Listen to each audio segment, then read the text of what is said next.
नमस्कार, मैं प्रवीण अलावत हूं। आप 90 डिग्री देख रहे हैं।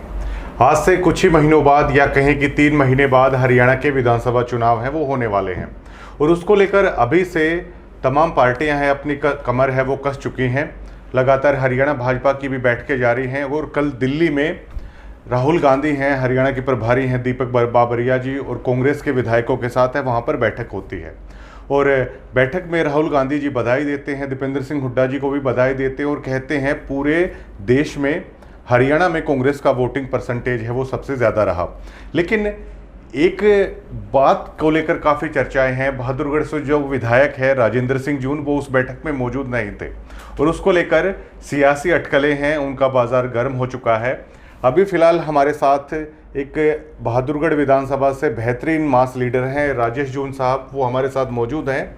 और देखिए, राजेंद्र जून का उस बैठक में ना पहुंचना एक काफ़ी बड़ी बात है वो हो सकती है, क्योंकि बतौर एक पत्रकार है उसके सियासी मायने हैं वो हम लोग हैं वो निकाल सकते हैं।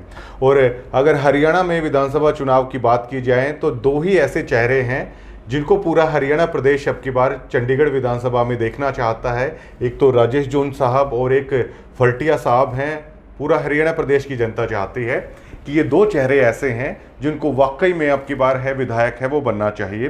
तो राजेश जून साहब से है आज हम तमाम बातें पूछेंगे। सर, स्वागत है सबसे पहले तो आपका जी। जैसे कि मैंने अभी कहा कि 2 ही ऐसे चेहरे हैं, राजबीर फल्टिया जी और एक जून साहब आप हैं, जिनको पूरा हरियाणा चाहता है कि वाकई में संघर्ष भी बेहद लंबा है, समाज सेवा भी काफ़ी है आप लोग करते हैं और आपको हरियाणा विधानसभा में है वो जाना चाहिए। तो राजेश जून साहब हैं, जो हरियाणा की जनता जो चाहती है उसको लेकर क्या कहना चाहेंगे? नमस्कार जी अलावत साहब। देखो, सबसे पहले तो मैं आपका यही धन्यवाद करना चाहूँगा कि आपने बहादुरगढ़ की जनता की आवाज़ को समझा है। बहादुरगढ़ की आम जनता का ये मानना है कि इस बार राजेश जून को यहाँ पर विधायक के रूप में देखना चाहती है। उनका ये आम जनता का ये मानना कि राजेश जून वो आदमी है कि जो आम आदमी की सुनवाई करेंगे, एक मेहनत करेंगे और एक बहादुरगढ़ हलके के जो हक हैं उनको सरकार से ला करके हक दिलवाएंगे और यहाँ पे ज़्यादा से ज़्यादा प्रोग्रेस करवाएंगे।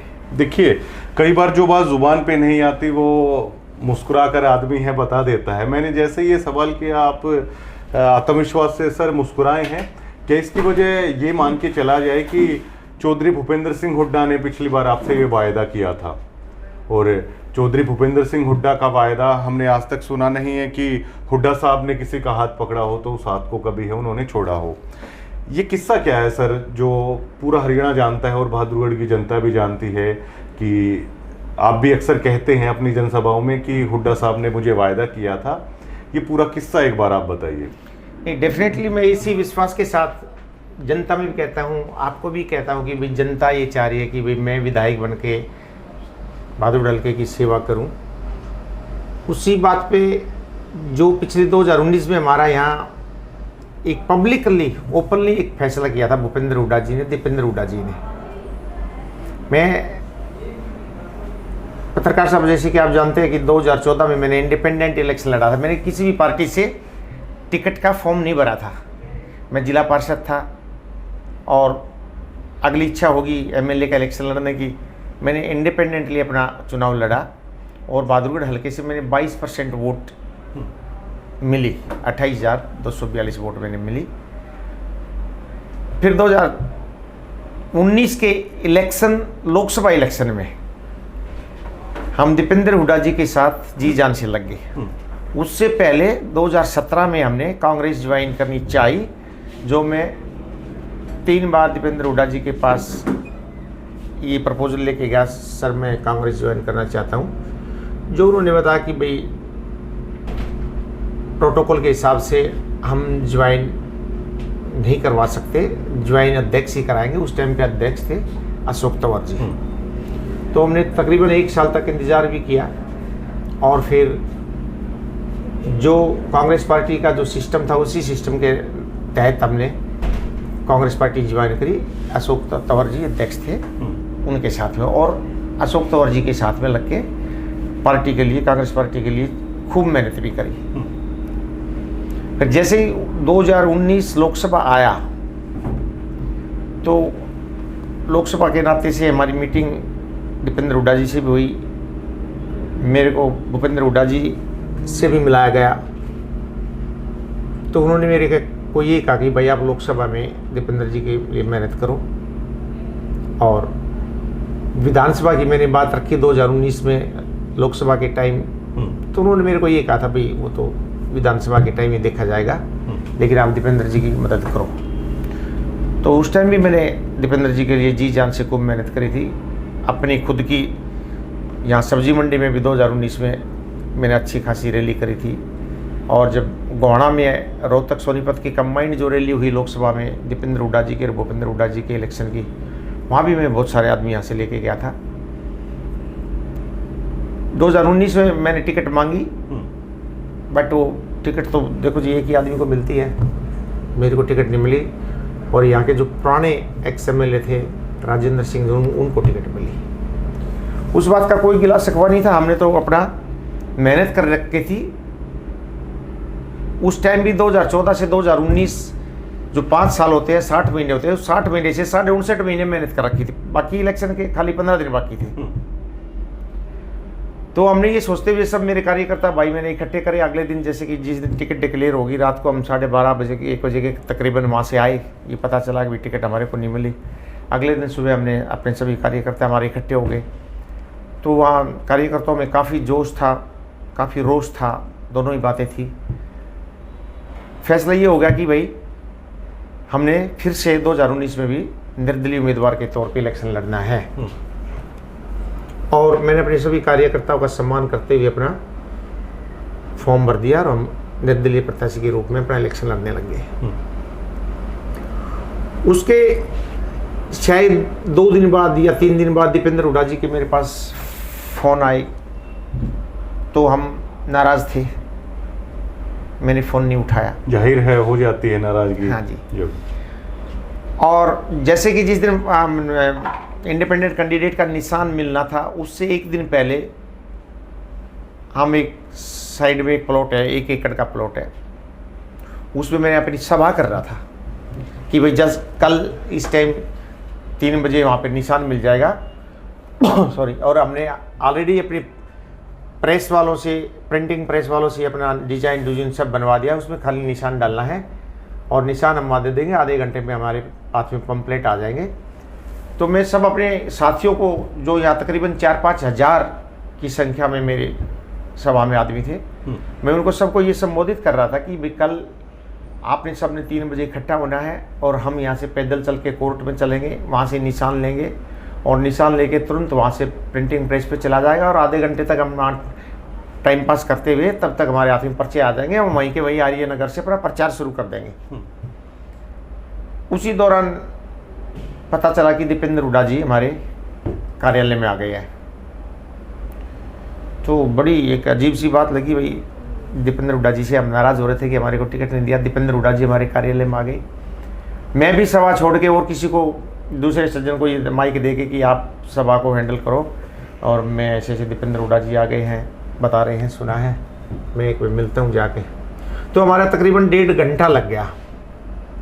हमारा रोज़ था जी आपने हमारे को टिकट देनी चाहिए थी। तो दीपेंद्र हुड्डा जी ने हमारे को सब समझा लिया धीरे धीरे, और इतना समझा लिया कि हम 100% उनके फेवर में आ गए। और मुझे आश्वासन दे दिया, हम तकरीबन 20 आदमी उस रूम में थे, कि आप चिंता मत करो, अगली बार मैं आपकी लड़ाई लड़ूंगा और अगली बार आपको मैं टिकट दूंगा। ये पूरा किस्सा था दीपेंद्र हुड्डा जी। उस वक्त तो ये भी मजबूरी दीपेंद्र हुड्डा जी ने बताई होगी, काफ़ी जगह ये बातें आई कि सेटिंग गेटिंग का शायद उस वक्त है ये कांग्रेस की तरफ से हो गया था कि जो सिटिंग विधायक हैं अब की बार उनका ऐसा कुछ होने वाला नहीं। उन्होंने यही क्वेश्चन हमारे को, मतलब इसी बात पे हम सेटिस्फाई करके देखो 5,000 के विदिन 5,000 के मार्जिन के जो हारे हुए एमएलए थे ना, वो कुछ ऐसा पार्टी का फार्मूला बन गया। हरीश मजबूरी से आपको टिकट नहीं दे पाए, जैसे तैसे करके आप इस बार फॉर्म विड्रा करो, नहीं तो हमारे यहाँ का सिस्टम बिगड़ रहा है बहादुरगढ़ का, और आप राजेंद्र सिंह जी की मदद करो और अगली बार मैं आपको टिकट दूंगा, मैं आपको टिकट दिलवाऊंगा जी। हम सहमत हो गए इनसे। फिर दीपेंद्र हुड्डा जी ने ही खुद ये कहा कि मैं हुड्डा साहब को बुला लेता हूँ। अब उन्होंने हुड्डा साहब को फ़ोन किया, जवाब मिला कि आज तो 3 बजे सोनिया गांधी जी के साथ मैनिफेस्टो की मीटिंग है, आज नहीं आ पाएंगे, कल कोई टाइम रख लें। तो अगले दिन फिर 9 बजे हुड्डा साहब खुद यहाँ पे आए। उसके बाद भी राजेश जून ने कभी मेहनत करनी नहीं छोड़ी। शायद ऐसा लगता है कि 2014 में आप इतना जन समर्थन हासिल कर चुके थे कि हराने का मादा है कम से कम राजेश जून है जरूर रखते हैं।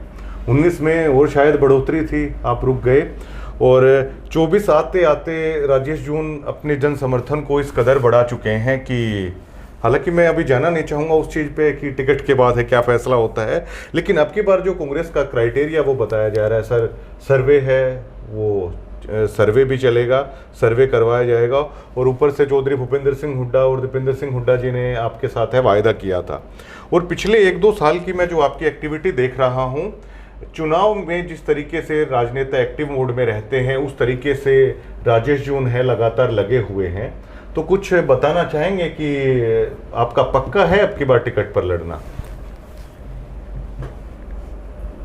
मैं आपको ये कहना चाहता हूँ कि जैसे कि अगले दिन जैसे हुड्डा साहब आए, हुड्डा साहब ने भी हमारे एरिया के जो मौजूद आदमी थे तकरीबन 50-60 आदमी, वो सब सामने बैठे हुए थे।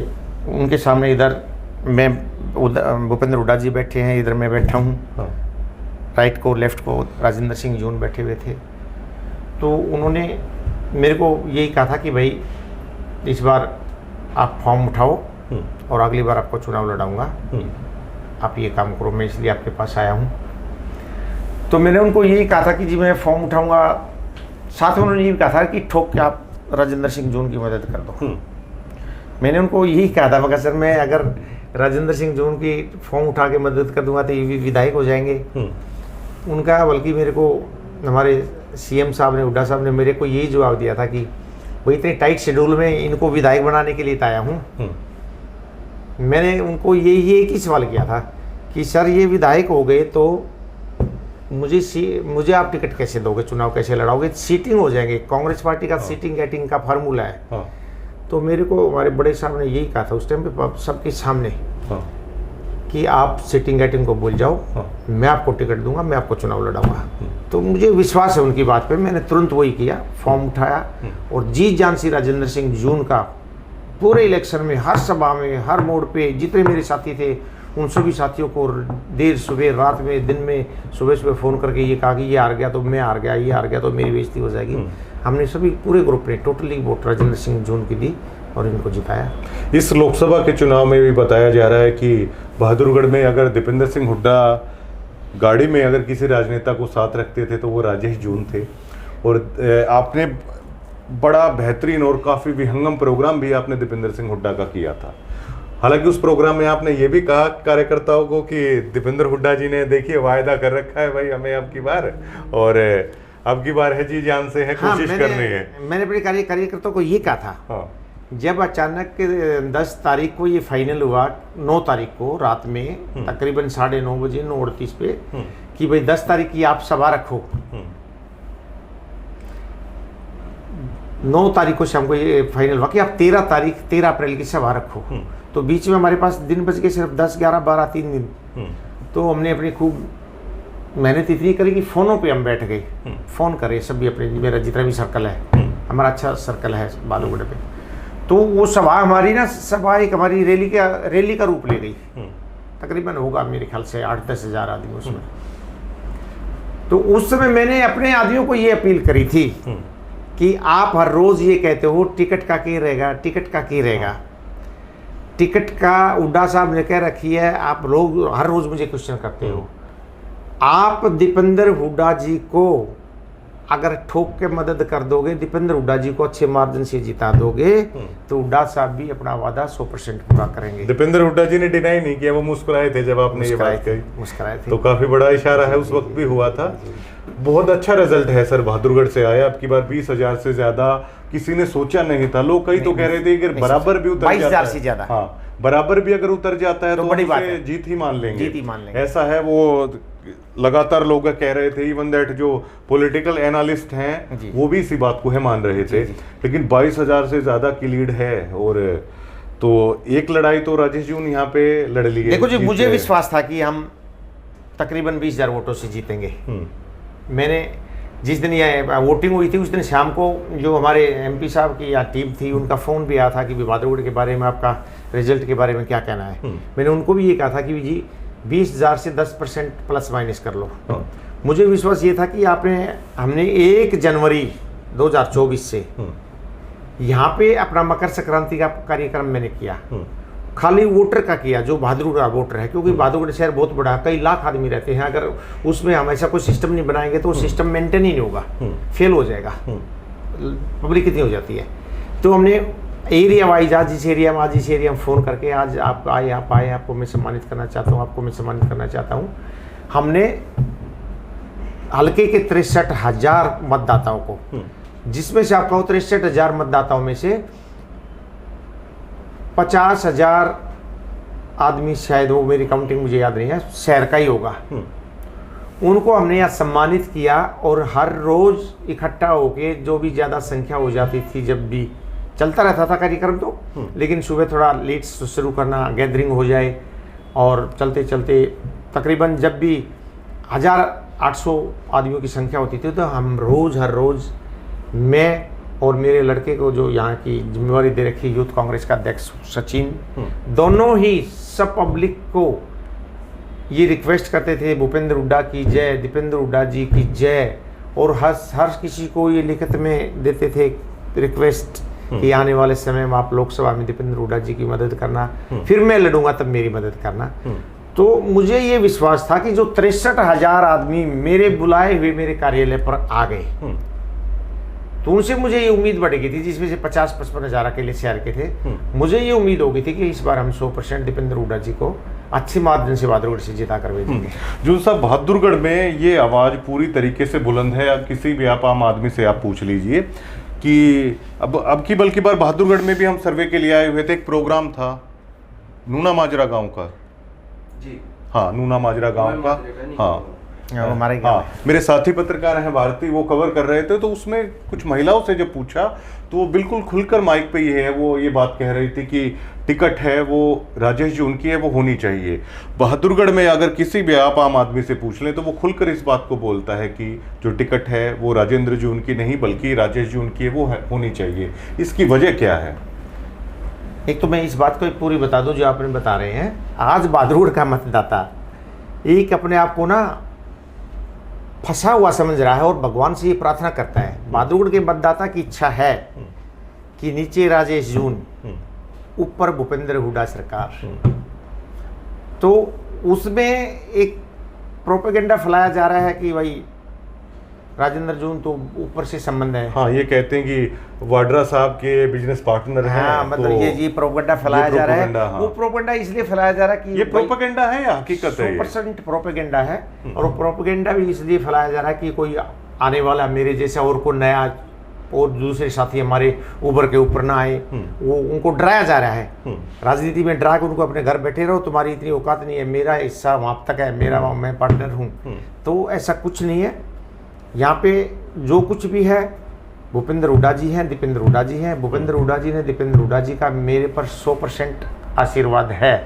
आशीर्वाद भी इसलिए है कि पिछले 2019 में मैंने अपनी जो भी राजनीतिक 10 साल की कमाई थी उनके कहने से ऐसे व्यक्ति की झोली में डाली जिसकी मेरी बिल्कुल नहीं बनती थी। तो उन्होंने हुड्डा साहब फैमिली ने मेरे ऊपर ये विश्वास बना रखा है कि भाई राजेश जी ने जो हमारे कहने से ये कुर्बानी दी है, तो मुझे पूर्ण विश्वास है, चाहे जब तक टिकट टीवी पर डिक्लेरेशन ना आ जाए कि बहादुरगढ़ से टिकट किसको मिली, चाहे तब तक ना बोले, लेकिन 100% टिकट वो मुझे देंगे, मुझे पूर्ण विश्वास है। कल जो अहम मीटिंग हुई है, जो तमाम विधायक हैं वो बुलाए गए थे, उसमें राजेंद्र जून का ना पहुंचना, क्या खुश हैं आप? और क्या इस तरफ ये इशारा है वो कर दिया गया है अब की तवज्जो नहीं दी जा रही राजेंद्र जून को, उस मीटिंग से वो गायब थे? आज बहादुरगढ़ शहर में बड़ी जोरों से ये चर्चा है कि कल जो हरियाणा कांग्रेस पार्टी की अहम मीटिंग थी, जिसमें हमारे राष्ट्रीय अध्यक्ष भी, हमारे राष्ट्रीय सचिव भी, वेणुगोपाल जी भी, और हमारे राहुल गांधी जी भी जो सारे लोकसभा की चर्चा करी, विधानसभा की चर्चा करी, ऐसी मीटिंग कभी कभार होती है। उसमें हमारे झज्जर जिले के 4 विधायक हैं, चारों में से 3 को इनवाइट किया गया। गीता बुक्कल जी भी वहीं हैं, हमारे बहुत ही सीनियर आदरणीय रघुवीर कादरण जी भी वहीं हैं, हमारे युवा साथी फर्स्ट टाइम के विधायक बने कुलदीप वत्स जी भी वहीं हैं, लेकिन वहाँ पे राजेंद्र जून की हाजिरी नहीं है। तो ये लोगों का अपना मानना ये है कि भाई कुछ सोच समझ के ही उनको नहीं बुलाया गया होगा, जो कि टाइम नज़दीक आ रहा है। और उसमें काफ़ी बातें चल रही हैं कि भाई राजेंद्र जून तो काउंटिंग वाले दिन भी दिल्ली से ही बाहर नहीं आए, जबकि काउंटिंग वाले दिन बड़ा उत्साह का दिन था। जिन लोगों ने मेहनत कर रखी थी, जिन्होंने वोट दे रखी थी, उनके लिए तो वो दिवाली थी। और सब वहाँ एक से एक सीनियर आदमी 8 बजे वहाँ पहुँच गए थे झज्जर, जो अपने घर से 6 बजे निकले हैं, साथियों को इकट्ठा किया है। और ये टूटे फूटे रोडों पे चलते चलते जहाँ आधे घंटे का सफ़र था वही घंटे में तय हुआ यहाँ से झज्जर तक। तो राजेंद्र जून का वहाँ दिल्ली से बहादुरगढ़ ही ना आना, झज्जर काउंटिंग सेंटर पे ना जाना, वो भी एक काफ़ी बड़ा संकेत है। मैं तो ये भी कहूँगा कि हमारे बहादुरगढ़ में 2 प्लान के बाद दीपेंद्र हुड्डा जी को एक बहुत अच्छा समर्थन मिला, बहुत अच्छी जीत हुई। तो उनका जो धन्यवादी दौरा था वो भी एक ठीक ठाक तरीके से होना चाहिए था, बट एक बहुत ही छोटी सी प्रांगण में, हमारी सर छोटू राम धर्मशाला है, उसका प्रांगण है छोटा सा खुला बगड़ जो है, जहाँ कैपेसिटी 500 और 400 आदमियों की कैपेसिटी का ग्राउंड है, वो उसी में धन्यवादी दौरा किया गया।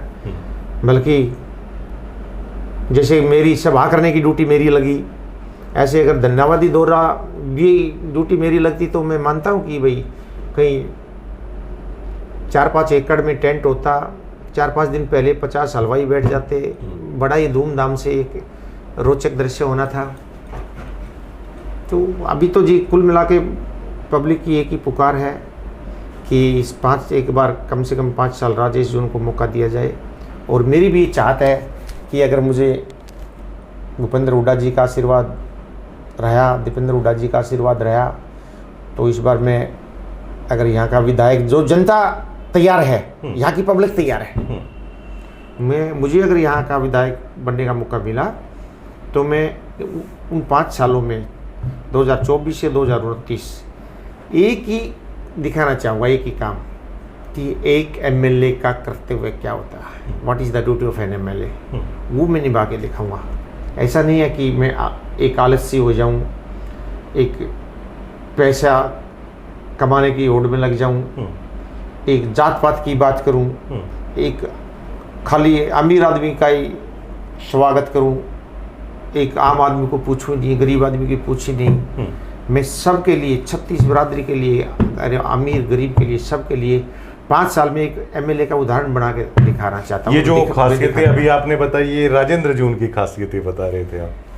हाँ, मैं तो क्या बता रहा हूँ, पब्लिक बता रही है, पब्लिक बता रही है कि जैसे कि चौधरी भूपेंद्र सिंह हुड्डा के पास मैंने कई बार ऐसा देखा है कि भाई हम कभी कहीं बाहर बिजी हो, बहुत बिजी हो, मजबूरी हो जाती है आदमी को, बीमार भी हो जाता है आदमी।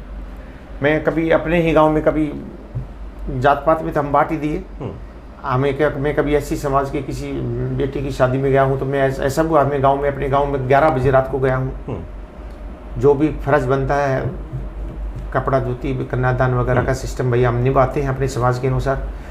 तो वहाँ मुझे अक्सर ही ऐसा ही मिलता है गरीब आदमी के परिवार में कि भाई हाँ, उनकी तरफ से भी 100 कोई आदमी आया था जो कन्यादान डाल के चला गया। अभी जून साहब देखिए, हमारा तो पत्रकार का काम होता है बातों में से बातें निकालना, मैं तो साफ बोलता हूँ। अभी आपने कुछ देर पहले एक बात कही थी कि रॉबर्ट वाड्रा को लेकर ये कहा जाता है, लेकिन यहाँ जो कुछ है वो भूपेंद्र सिंह हुड्डा है। क्या आप ये कहना चाहते हैं जिस तरह चौधरी बीरेंद्र सिंह के बेटे की टिकट कटी, किरण चौधरी की टिकट कटी, तो आप ये कहना चाहते हैं शायद कि जो रॉबर्ट वाड्रा का जिक्र कर रहे हैं तो यहाँ पर तो चौधरी भूपेंद्र सिंह हुड्डा हैं, ये कहना चाहते हैं आप? साहब मैं ये कहना चाहता हूँ पत्रकार साहब कि मिनिमम से मिनिमम, कम से कम झज्जर, रोहतक, सोनीपत और आप कहो जींद का भी ज़्यादा हिस्सा, यहाँ तो जो भूपेंद्र सिंह हुड्डा जो लिख देंगे उसको कोई चेंज नहीं करेगा, मुझे ये विश्वास है। भूपेंद्र सिंह हुड्डा ही तो कांग्रेस है साहब। खुल के कहते हैं इस मानो बात आप, मानो इस बात को। हम पब्लिक में घूम रहे हैं, हाँ, हम 36 बरादरी में घूम रहे हैं। हाँ, कांग्रेस के नाम आज जो वोट है वो हुड्डा साहब का फोटो साथ में है, हुड्डा साहब का नाम साथ में है, तो हाथ है, नहीं तो नहीं है। हुड्डा साहब भी कांग्रेस है। हुड्डा साहब को अभी मिठाइयाँ लेके आप गए थे, आपके फोटो भी आए थे, तो हाँ, अभी लोकसभा की बधाई, लोकसभा की बधाई में पॉजिटिव था उस दिन सिनेरियो। 100% पॉजिटिव, 100% पॉजिटिव, बहुत ही खुश, बहुत खुश थे, बहुत ही शाबाशी। क्योंकि हमने जो मेहनत करी है वो आदमी है कि वो जो ठीक को ठीक और गलत को गलत बोलते हैं। मैंने देखा है ऐसा उनको बात करते हुए कि अगर कोई वहाँ जाके ना किसी की गलत कंप्लेंट कर रहा है, उन पे कोई असर नहीं होता है। गलत वाले को वो बोल देते नहीं आप गलत हो, और जो मेहनत करता है, पार्टी के लिए काम करता है, उनको दिल से वो धन्यवाद भी करते हैं, दिल से उनके काम भी आते हैं। जो बात उनके होनी चाहिए, काम करने वाले का जो हक बनता है वो देते हैं। चुनावी मोड में आप लगाता है। अभी अगर आपको देखा जाए तो आप मतलब रोजाना भारी जन समर्थन के बीच होते हैं या लोगों से मुलाकात करते रहते हैं, तो फिलहाल अगर हरियाणा में अगर बात की जाए तो अगर कोई चुनावी मोड में अगर दिखता है तो वो राजेश जून है, वो दिखते हैं। वो मेरा एक डर है, भय है। हाँ, बाई दी वे हम अपने आप को उस स्थिति में ले जाना चाह रहे हैं और धीरे धीरे हम आगे बढ़ रहे हैं। हाँ। हुड्डा साहब एक बात कहते हैं कि अगर मैं भी किसी का भला नहीं कर सकता तो कोई नहीं कर सकता, और हुड्डा साहब ने आपको वायदा कर रखा है, उसके बावजूद राजेश जून को किस बात का डर है? देखो, इस बार हुड्डा साहब की तरफ से मुझे कोई भय नहीं है। मुझे 100% विश्वास है हुड्डा साहब टिकट देंगे। मैं कहता हूँ यहाँ की टिकटों को जो हुड्डा साहब पास करेंगे वही होगी। और हुड्डा साहब अपने जो मेरे को आशीर्वाद दे रखा है उसको पूरा करेंगे। तो मैं तो लेकिन फिर भी आपने भी सुना होगा, मैंने भी बहुत सुना है कि भाई आप कभी गादड़ का भी शिकार करने जाओ तो शेर के हथियार होने चाहिए। तो ये 2024 का जो इलेक्शन लड़ने की मेरी मंशा है, जो मेरे सभी बहादुरगढ़ हल्के के आदरणीय मतदाताओं की इच्छा है, जो उसका एक ही मकसद है हमारा, भाई कहीं न कहीं किसी न किसी कारण से बाई दी वे 1% तो हम भी लेके चल रहे हैं, किसी कारण से अगर टिकट ना मिली तो मेरे सभी बहादुरगढ़ के जो मेरे नियर डियर हैं, मेरे जो सपोर्टर हैं, मेरे मददगार हैं, उनका और हमारा एक ही क्लियर फैसला है कि भाई फिर भी हमने 100% इलेक्शन लड़ना है और हमने इलेक्शन जीतना है। हमने बहादुरगढ़ का एमएलए टिकट ना मिली फिर भी हमने बनना है, किसी भी सूरत में बनना है। आपके व्यक्तित्व में वो राजनीति का वो जुनून है, वो देख पा रहा हूँ मैं, वो झलकता है बिल्कुल। और कोई आदमी अगर राजेश जून के साथ 5-10 मिनट बैठ ले तो वो भी इसको महसूस कर पाएगा। जुनून है आपके अंदर, एक पॉलिटिकल बदलाव का हो या कुछ कर गुजरने की चीज़ें हो या एक सपना हो, कि जुनून की वजह क्या है जून साहब? परुण जी, मैं तो एक बहुत ही साधारण परिवार का आदमी हूँ, बहुत ही साधारण जीवन जिया है, लेकिन दिखता तो सब कुछ है, महसूस सब कुछ होता है, हर किसी इंसान में होता है। मैं ज़्यादा नहीं तो मुझे यहाँ ना 35 साल के तो बहादुरगढ़ की राजनीति मुझे अच्छी तरह याद ही है, कब कौन मिले था, किसी ने उसने क्या किया, उसने क्या किया, उसने क्या किया।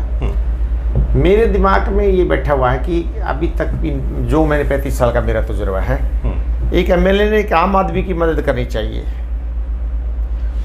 अब जैसे कि पूंजीवाद का बोलबाला हो चुका है, आप ये कहना चाहते हैं इस कॉन्स्टिट्यूएंसी में जो राजनीति घूम रही है वो पूंजीवाद के इर्द गिर्द घूम रही है, आम आदमी की बजाय पूंजीवाद और अपनापन, अपने ही कुछ आदमी है बस। हर एमएलए का वैसा ही देखा गया, या तो वो अपनी बरादरी पे अटक जाता है, या वो पैसे के पीछे भाग रहा है, या उसने बस पूरे हलके में हर गांव में 2-3-4 आदमी, हर वार्ड में 2 आदमी, कुल मिला के पूरे हलके में उसके 100-125 आदमी काम करना है तो उनके कहने से करना है, और करना भी है तो 10% ही करना, 90% काम तो करते ही नहीं है। यहाँ तो जो भी प्रोग्रेस है, बहुत प्रोग्रेस हुई बुड्ढा साहब के राज में। 2004 से 2014 तक की प्रोग्रेस बहुत हुई यहाँ पे। देहात में भी बहुत काम हुए, शहर में भी बहुत प्रोग्रेस हुई, एक से एक बड़े काम हुए शहर में। वो टोटली का टोटली काम दीपेंद्र हुड्डा जी की नज़र से, दीपेंद्र हुड्डा जी की कलम से, उनके प्रयास से हुआ। मैं कहता हूँ उस टाइम अगर कोई मेहनती एमएलए हो जाता, बहादुरगढ़ का गुड़गांव हो जाता जी। हुड्डा साहब जब सीएम थे, अगर यहाँ से कोई मेहनती एमएलए उस टाइम होता, दीपेंद्र हुड्डा जी के साथ लग के जी ये काम है, ये और है, ये और है, ऐसा कोई मेहनती काम आदमी होता ना, तो आज बहादुरगढ़ गुड़गांव के बराबर में खड़ा हो जाता। वो तो दीपेंद्र हुड्डा जी की मेहर है इस अपने क्षेत्र में कि उन्होंने जो भी किसी ने जाके जो भी बताया, जो उनकी नज़र में आया, एक एक करके काम, बहुत काम हुए हैं यहाँ पे, दीपेंद्र हुड्डा जी ने करवाए सारे।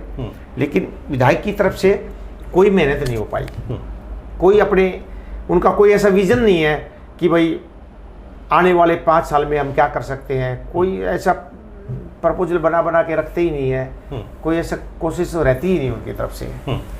तो कार्यकर्ताओं के तो हर रोज फोन आते होंगे कि अब क्या आदेश है, कैसे करना है। बहुत बड़ी समस्या हो रही है, बहुत बड़ी समस्या है। बड़ी समस्या। आप ये अगर इस मेरे फोन में इतना लंबा चौड़ा रिकॉर्ड है, शायद पिछले महीने 2 महीने तक का इनकमिंग आउट गोइंग का, आप इसमें देखेंगे ना, तो अभी बात करते करते साइलेंट पे कर दिया, इतनी मुश्किल हो गई है। 350 फोनों की डेली की मेरी एवरेज हो रही है, फोन सुनना इनकमिंग आउट गोइंग। उसमें से आप कहोगे 80% तो एक ही बात है, टिकट की बात होगी ना, टिकट की बात होगी ना। कभी मिल के आते होंगे हुड्डा साहब से, दीपेंद्र जी आते होंगे तो पूछते होंगे, या तो यही बात है, टिकट की बात होगी, या फिर यही बात आती है कि भाई वो हम बैठे थे, देखो बहुत आदमियों ने मुझे ये कहा, देखो क्या मैं रहा हूँ, लेकिन पूछिए गांव रहा है। वो हमारे यहाँ लोकल का होता है ना, कब आवे गांव है, कहूँ मैं हूँ। तो टिकट नहीं मिले तो इलेक्शन लड़ना 100%, अपने आप को फाइनल कर दे, डिक्लेयर कर दे, मतलब बड़ी समस्या बनी हुई है। तो वो तो अपनेपन के साथ कहते हैं। हमारी अपनी खुद की सोच भी यही है, और सभी जिम्मेवार आदमियों की भी सोच ये है कि हमें हुड्डा साहब टिकट देंगे, हमने कोई उतावलापन ना करना चाहिए, ना हम करेंगे, हम अपनी मेहनत करेंगे। हमने आप एक ये देखेंगे कि जी इस बहादुरगढ़ में जितने भी राजनीतिक हैं, किसी भी पार्टी के हैं, सबसे ज़्यादा जुड़ाव, लोगों का जुड़ाव, आदमियों का जुड़ाव मेरे साथ है। बहुत ज़्यादा फर्क है। मैं 2014 में बेशक मेरी 28,500 वोट आई, बट किन्हीं कारणों से मेरा इलेक्शन बिल्कुल नज़दीक जाके डगमगा गया। विरोधियों ने इतनी झूठ बोल दी और लोगों ने विश्वास कर लिया, और मेरा तो पहला इलेक्शन था वो विधानसभा का, और ना ही मेरे पूरे ग्रुप में जो मेरे मददगार थे उनमें से कोई राजनीतिक आदमी था। हम उस झूठ को ना समझ पाए, ना हमने उनकी तरफ ध्यान दिया कि दूसरे क्या कर रहे हैं, हम तो अपनी मेहनत में लगे रहे।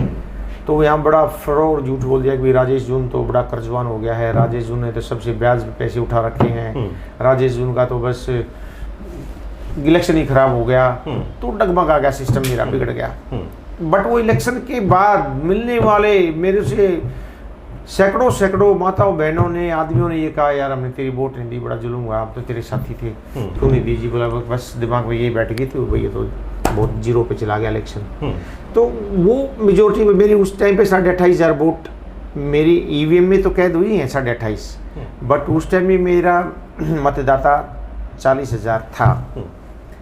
आज मैं, आप विश्वास करो, आज मेरे पास मेरा अपना पर्सनल, परमात्मा ना करे मुझे वो नौबत आ जाए कि भाई मुझे इंडिपेंडेंट इलेक्शन लड़ना पड़ जाए, 50,000 वोटर आज मेरे लिए खड़ा है। और हम जो आने वाले 3 महीने हैं, इनमें जो हर रोज़ हमने अपना जो सिस्टम बना रखा है, जैसे कि मैं आपको बता दूं कि हर हफ्ते में, हर वीक, पर वीक 4 में सभा करता हूँ, हजार परिवारों की। उससे हमारा जुड़ाव इतनी स्पीड से बढ़ रहा है कि और 3 महीने में हम, जो आज मैं 50,000 बता रहा हूँ, हम इसको आराम से 65-70 हज़ार पे लेके जाएंगे पर्सनली। बट ऐसी नौबत नहीं आएगी। कांग्रेस पार्टी, हुड्डा साहब, दीपेंद्र जी मुझे कांग्रेस की टिकट देंगे, मैं टिकट से लड़ूंगा। और मैं आपको आज ही बता रहा हूँ, आप जज्जर काउंटिंग होगी तो वहीं मिलेंगे, नहीं तो आपसे विनती है कि ज़रूर दर्शन देना बाद में, कि मैं, लोग मुझे बहुत बड़े मार्जिन से यहाँ से जिताएंगे। शुक्रिया सर तमाम बातचीत के लिए। राजेश जून साहब थे, और जैसे कि मैं पहले कह चुका हूं कि हरियाणा के उन दो चेहरों में से ये मुख्य चेहरे हैं, राजवीर फरटिया जी हो गए और राजेश जून साहब हो गए, कि जिनको मतलब बाकी लोग भी चाहते हैं, मतलब बाकी पूरे हरियाणा प्रदेश में भी जिनके नाम की चर्चा है कि इन लोगों को ना विधानसभा में जाना चाहिए, ये लोग डिज़र्व करते हैं। और जैसे कि अभी जून साहब ने सारी चीज़ें बताई कि चौधरी भूपेंद्र सिंह हुड्डा जी ने और दीपेंद्र सिंह हुड्डा जी ने वायदा किया था, और अब की बार तो जो बहादुरगढ़ से बढ़त आई है, शायद किसी ने इतना सोचा नहीं था। लोग कह रहे थे कि बराबरी भी अगर आ जाती है तो भी दीपेंद्र सिंह हुड्डा के लिए मतलब चुनाव है वो जीत जाएंगे, लेकिन इतना अप्रत्याशित तरीके के जो परिणाम आए हैं, और जून साहब कहते हैं कि मेहनत की थी हमने और वो परिणाम है वो आना चाहिए था, और अब की बार पूरे आश्वस्त हैं, हमारे इंटरव्यू के दरमियान भी कहा। और देखिए कई चीज़ें राजनेताओं की मजबूरी हो जाती है। अब अंदर की बात तो ना जून साहब बताएंगे और ना ही दीपेंद्र हुड्डा जी हमें बताएंगे, लेकिन नेताओं का आत्मविश्वास, उनकी बॉडी लैंग्वेज, उनके चेहरे की मुस्कुराहट है और कई जो शब्दावली है उसको देखकर है पता चलता है। और जून साहब अब की बार बेहद आश्वस्त हैं, और ये 3 महीने के बाद है पता चल जाएगा कि मतलब टिकटों का बंटवारा होगा। लेकिन कल राजेंद्र जून का उस अहम बैठक में ना पहुंचना अपने आप में बड़ी एक सवालिया निशान खड़ा करता है, बड़ा सवाल है वो खड़ा होता है। और देखिए चौधरी भूपेंद्र सिंह हुड्डा और दीपेंद्र सिंह हुड्डा के बारे में इतना तो साफ है कि जिसका भी हाथ आज तक उन्होंने पकड़ा है वो हाथ है कभी छोड़ा नहीं है, और हुड्डा साहब का वायदा अपने आप में एक बड़ी चीज़ हो जाती है। शुक्रिया।